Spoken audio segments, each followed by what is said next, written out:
वेद बातमीचा, लढा सत्याचा, निर्भीड पत्रकारितेचा, राजकारणातील महत्त्वाच्या बातम्यांच्या अपडेटसाठी आजच आपल्या YouTube चॅनलला क्लिक करा आणि रोज अपडेट मिळवण्यासाठी चॅनलला सबस्क्राइब करा.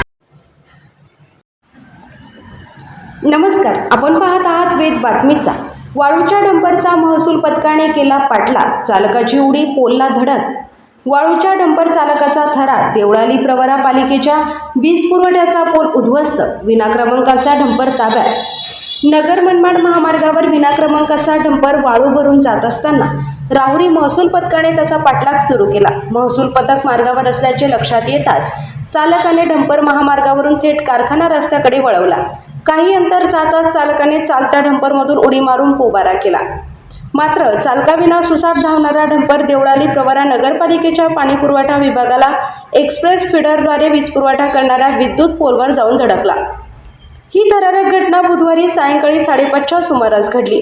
डंपरला अपघात झाल्यानंतर महसूल पथकाने तो ताब्यात घेतला. घटनेची माहिती मिळताच देवळाली प्रवरा नगरपालिकेचे अधिकारी, मंडलाधिकारी अभिजित खटावकर, तलाठी गणेश गरकळ तसेच पोलीस निरीक्षक रवींद्र देशमुख यांनी घटनास्थळी भेट देऊन पाहणी केली. विनाक्रमांकाचा हा डंपर वाळू वाहतूक करत असल्याने त्याच्यावर महसूल विभागाकडून कोणती कारवाई केली जाते तसेच चालकाचा शोध कधी लागतो याकडे आता लक्ष लागले आहे.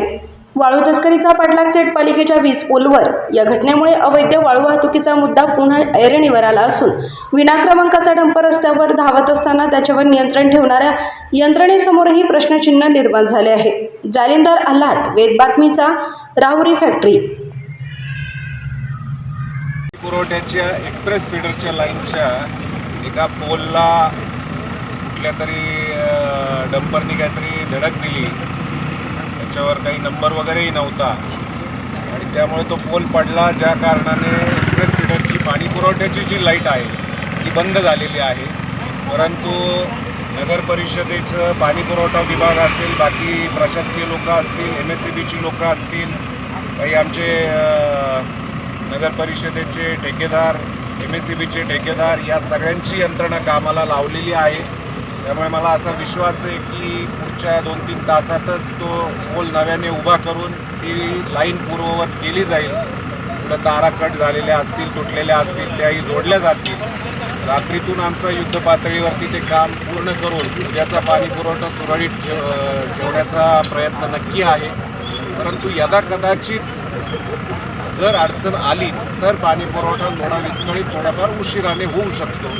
याची मी आपल्या माध्यमातून सर्व नागरिकांना विनंती करतो की नोंद घ्यावी आणि थोडा पाण्याचा वापर काटकसरीने करावा. मोठी दुर्घटना याच्यातून घडली असती. डंपर चालकावर काही कारवाई पालिकेकडून काही करण्यात येणार आहे? डंपर चालकावरती कारवाई करायला तो डंपर कुणाचा आहे, काय आहे हे काही कळालेलं नाही आहे. पण मला मिळालेल्या माहितीनुसार ते काहीतरी गौण खनिज उत्खनन करणारा किंवा वाळू वाहतुकीचा काहीतरी होता, अवैधरित्या वाळू वाहतूक करणारा. तहसीलदारांशी या संदर्भात माझं बोलणं झालेलं आहे. सांगितलं आहे की त्यावरती नंबर वगैरे काही नसल्या कारणाने RTOमधून ते माहिती घेतात. RTOकडून त्यांना माहिती मिळाल्यानंतर ती माहिती नगर परिषदेलाही मिळेल. त्यानुसार त्याच्यावरची जी काही योग्य कारवाई असेल, जे काही त्याच्यावरती ॲक्शन घ्यायची असेल किंवा केस करायची असेल ती प्रशासनाच्या माध्यमातून होऊन जाईल.